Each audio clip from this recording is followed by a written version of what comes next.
كام ده؟ بيقول ايه البند ده؟ مش بند. ما هو بص، مشكله يا سيد حفيظ، بتقعد مع احمد مجاهد كتير بيملى دماغك.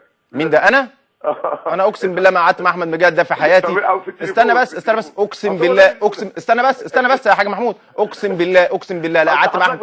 بالعكس يا سيدي استنى بس يا سيدي استنى بس، اصل انت هتقلبها شخصيه. بس اقسم بالله انا لا قعدت مع احمد مجاهد ده في حياتي في عمري 3 4 مرات على بعض. واقسم بالله نمره احمد مجاهد ما معايا اصلا، تمام. واقسم بالله كمان مره هو عارف كويس قوي ان انا كنت على خلاف شديد جدا جدا معاه، لان هو كان في بعض الاوقات بيحط بنود، وانا بقولها على الهوا لاول مره، تتناسب مع مراكز الشباب والقرى الصغيره والحتت الصغيره. فده كان اختلاف ما اتطورش ابدا. لكن انا هخش معاك انت بس عشان ما اقلقش الشخصيه. الله يخليك يا حاج محمود.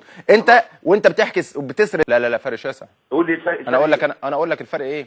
اولا الفرق في مسلسل احمد الشيخ هقوله في دقيقه واحده بس.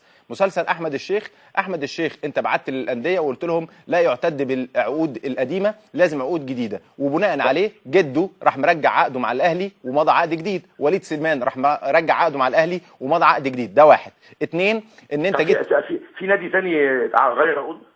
ايه ده؟ في نادي ثاني غير عقوده؟ لا مفيش نادي ثاني، او في نادي ما اعرفش. بس احنا ما بعتناش بعد اكمل لك بس. طيب لا ما بعتناش جواب، احنا قلنا بس ما بعتناش جوابات للانديه.